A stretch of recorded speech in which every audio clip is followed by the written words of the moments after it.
Welcome. This is Accounting with Bennett Tchaikovsky. Our topic today is going to be inventory costing using weighted average perpetual. This is copyright 2008 to 2018 by Bennett Tchaikovsky. All rights are reserved.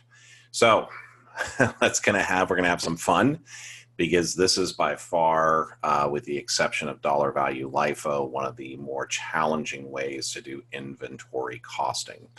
So today we're going to be looking at weighted average perpetual, which is essentially what we're going to be doing. Because it's a perpetual method, we're going to need to find a weighted average cost of my inventory for every single sale that I am making, and then take the number of units sold, multiply that by the weighted average cost, and then we're going to need to remove it basically from that average. And then we'll be adding in our next purchase, doing another average, and I was just speaking way too quickly. So let's go back here and kind of take a overview of when we were doing the periodic method in terms of determining weighted average.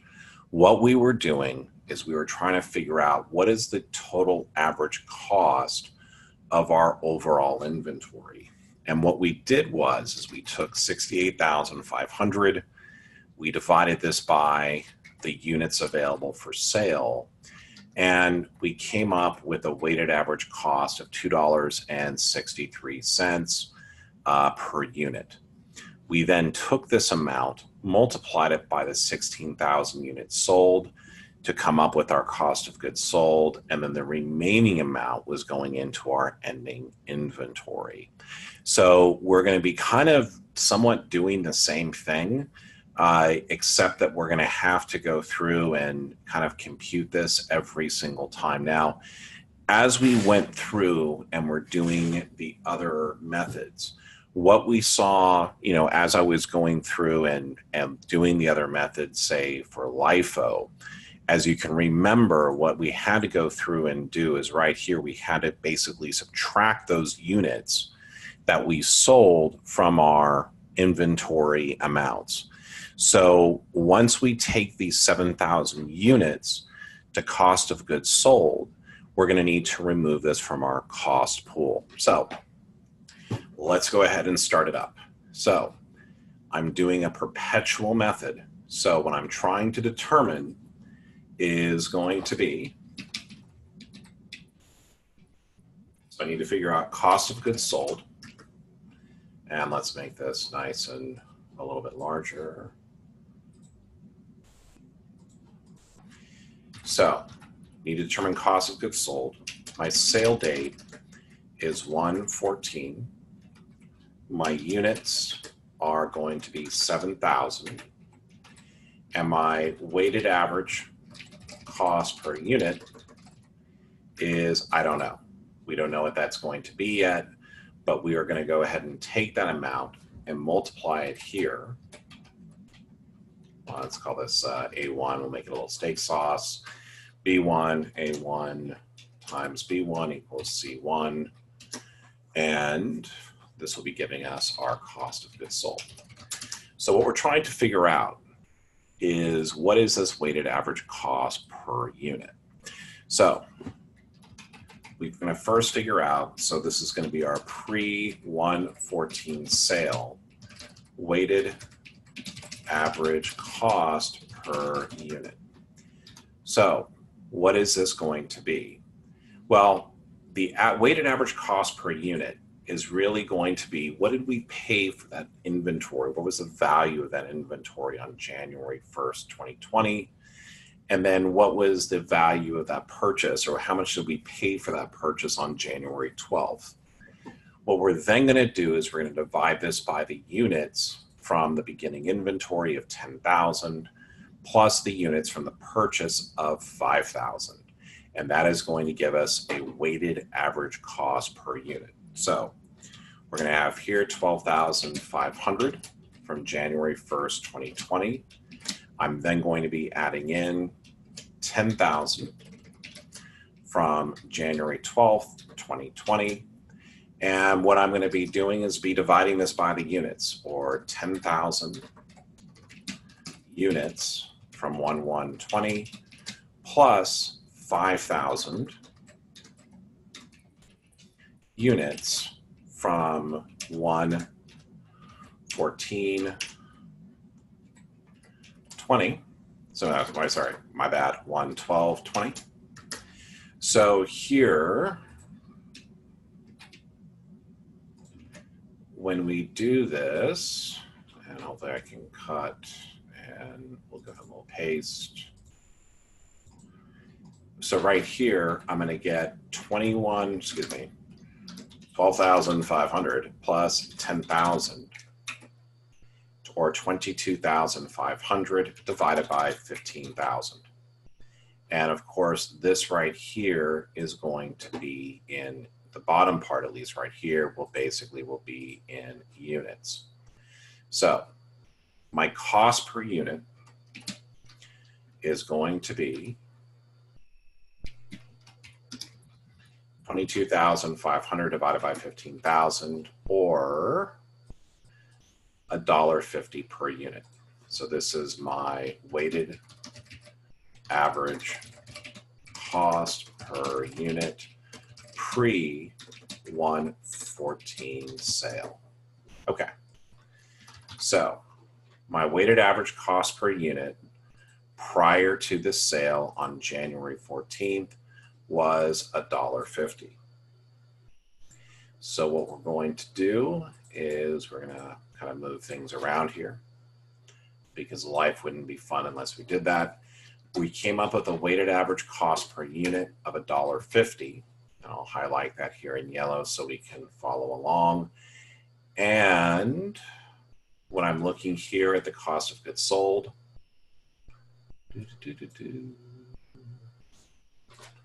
my cost of goods sold here will be 10,500. Now, what's very important is that once I assign this to cost of goods sold, similar to what we were doing previously with LIFO Perpetual and our other costing methods, I need to remove this amount from the cost pool. So what we're going to do here is we're going to have post 1/14 sale weighted average cost per unit. So how do I figure this out? Well, my pre 1/14 sale, I had 22,500 divided by 15,000. Okay, and this is where this is coming literally from right over here. Let's try to make this as nice as possible. I really need to be using Google Sheets for this. Sorry, Microsoft. So my pre-1/14 sale minus the sale from 1/14. So here, the amount that I sold, or the amount that I assigned to cost of goods sold, I'm essentially pulling from this amount right here, or this 10,500. And yet again, we'll do another fun color here with this 10,500. And this also had here, the number of units sold were 7,000. So I need to subtract basically 10,500. And I also need to subtract from this also another 7,000, because this represents the number of units that I sold.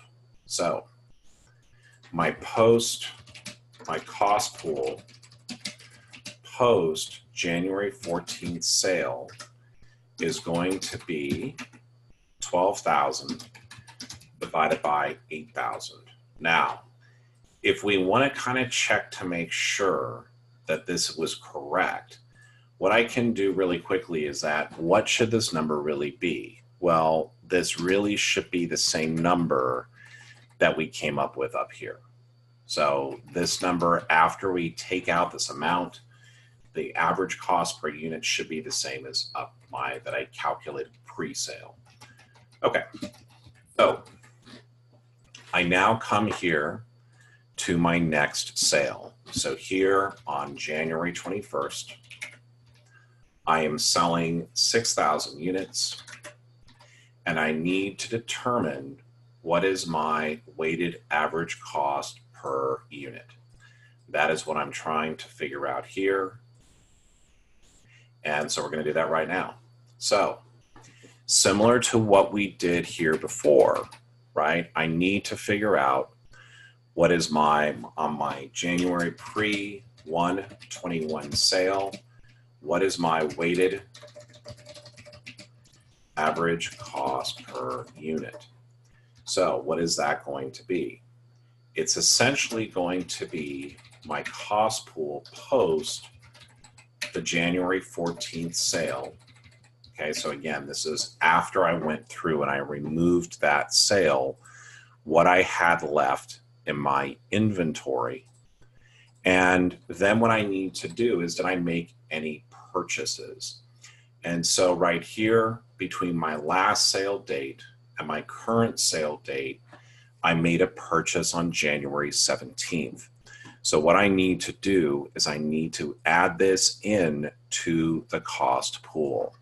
So right here, I'm going to add in a sale, purchase from 1/17. So my purchase amount from January 17th is going to be $5,000. Okay, where did that number come from? Right up here. It was the total dollar value of my purchase from basically this $5,000 right here. So $5,000, and I'm dividing this by the number of units that I also went through and I purchased. And so here, this is going to be 2,000. So my total cost pool, let me write this up here. A little bit better. So my cost pool pre-1/21 sale is going to be the cost pool post 1/14 sale plus my purchase from January 17th of 5,000. My total number of units that I had was 10,000. So when I go through and I do this right here, my weighted average cost per unit pre-1/21 sale is going to be $1.70. So when I have this $1.70 right here, and we'll try to make this, let's choose another fun, I'll go with, I don't know. These colors are way too bright. Okay, well, let's go to more colors. Let's see what we have. No, I don't think it's gonna work out. Wow, thank you, Microsoft Excel. Let's go back here and see if we can make this work. Okay, so what would be a nice color? Sorry, guys, it's been, or sorry, everyone. It's been kind of a crazy, crazy day here. So got $1.70, and we're gonna pull that right over here. And I'm gonna go ahead and highlight that in the purple. And so my cost of goods sold from these 6,000 units that I sold on January 21st is at $1.70, or a total of $10,200. So now what I'm going to go through and do is, once I've basically taken that amount to cost of goods sold, I now need to basically come up with basically my post-sale cost pool. So my post-1/21 sale weighted average cost pool. I like that better, weighted average cost pool. Okay, so my weighted average cost pool is going to be my cost pool pre-January 21st sale, and that will be 17,000 divided by 10,000. And right here, I'm going to be subtracting my sale from January 21st. Uh-oh, made an error. Okay, so minus my sale from January 21st. So this is going to be a negative $10,200, and we'll make this a nice little highlight up here. We'll turn this into, I don't know, that looks like a great color. If I can just remember these colors right here. So we got boom and boom. So the amount I assigned to cost of goods sold was a negative 10,200, and the number of units that I sold were 6,000. So my cost pool post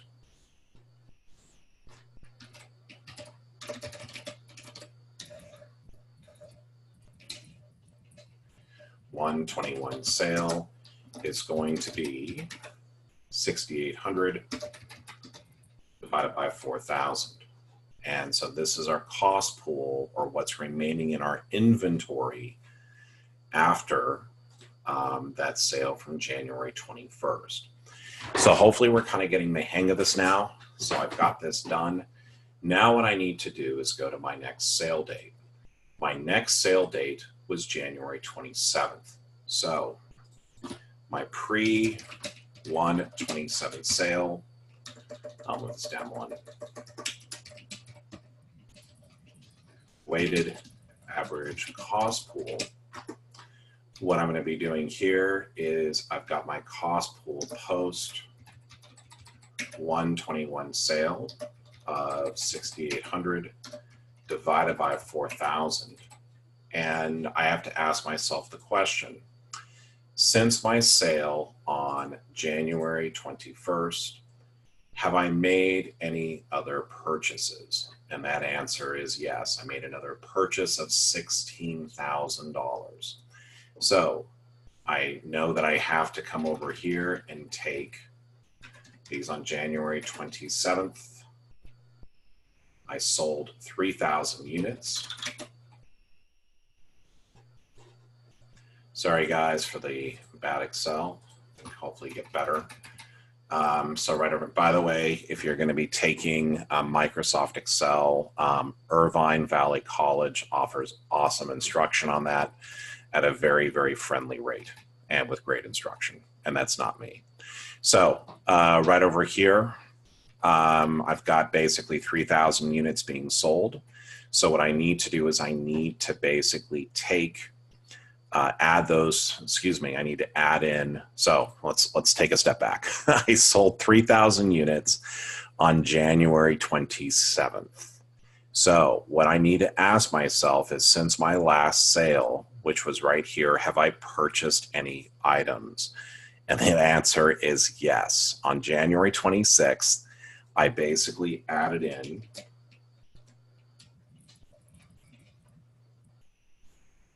right over here for my purchase from January 26th. I basically purchased a total of $16,000 worth of goods, 4,000 units. So 4,000 units, 16,000. Okay. I know my Microsoft Excel instructors are screaming at me saying, Tchaikovsky, you need to take Microsoft Excel and quickly. Okay, so my cost pool pre-1/27 sale is going to be 22,800 divided by 8,000.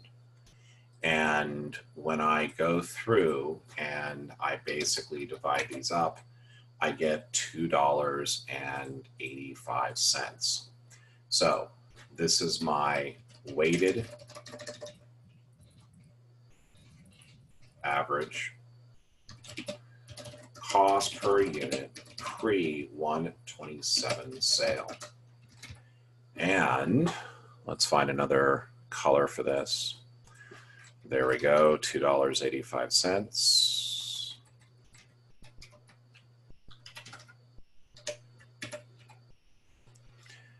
And so here we have 3,000 units that we're pricing at $285, and we're getting a total cost of goods sold right here for that one particular purchase of $8,550. Now, once I figure out my cost of goods sold, can I figure out my ending inventory? And the answer is yes.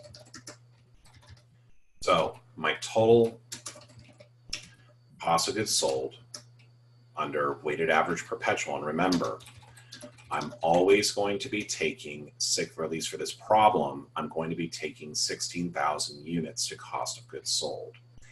And here, my total cost of goods sold in terms of dollars is going to be $29,250. So to determine my ending inventory, what I'm going to do is I'm going to take my goods available for sale of 68,500 minus my cost of goods sold, and that will help me determine my ending inventory. So we've computed our ending inventory, and if I'm being asked for either one of these values, I'm essentially done. However, as we always like to do in accounting, we want to go through and check our work. So how do we check our work, or how do we know that this amount of my ending, that I'm calculating to be my ending inventory, is going to be correct? So let's go ahead and take a look down here and see if we can figure this out. Okay, so my post 120, and let's put here, check work only for ending inventory. So I post 121 sale, 127 sale, weighted average cost pool plus my 129 inventory purchase. And this is really what's going to be telling us here is that if I take out, so let's go through and do this. My cost pool pre-January 27th sale was 12,800, and I was going through and then dividing this here by 8,000. Okay.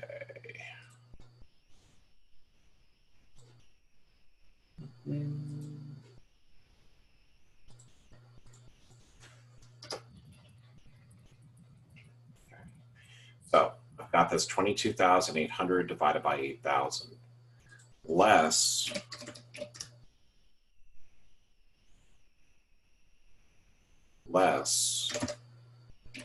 my sale from 127, which was going to be, all right, I typed in bad. Minus sale 127. Here, my sale was 8,550, and I sold 3,000 units. So here, my cost pool post 127 sale was going to be 14,250 divided by $5,000. Now, this is clearly not our ending inventory. And the reason we know is that for all of our problems, we know that this number down here below in terms of units needs to equal 10,000. So what we're going to do is we're going to add in our final purchase. And this is our purchase on 129. And we purchased $25,000 worth of inventory. And we purchased 5,000 units of that inventory. So right here, I've put this up here. And let's see if we can get this to work. Awesome. So now this my ending inventory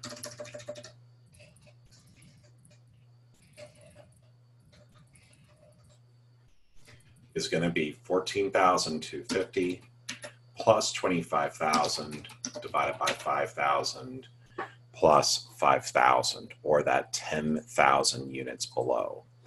So I've computed my ending inventory to be valued at 39,250, which magically, or by accounting magic, happens to be the same number right here. Now, what's very important to remember is that once you compute cost of goods sold, you do not need to compute ending inventory. However, if you're looking to check your work, what you do is you follow the same process, right? So I'm going to take my cost pool pre the final sale, subtract out what I sent to cost of goods sold. I then add in my subsequent purchase, which was right here on January 29th. And this here will give me my ending inventory value. So that wraps it up for today. I apologize for the shaky camera, shaky video, but there you go. Have a great day, evening, and no matter what time zone you're in. And thank you for joining me today in my video accounting excursion.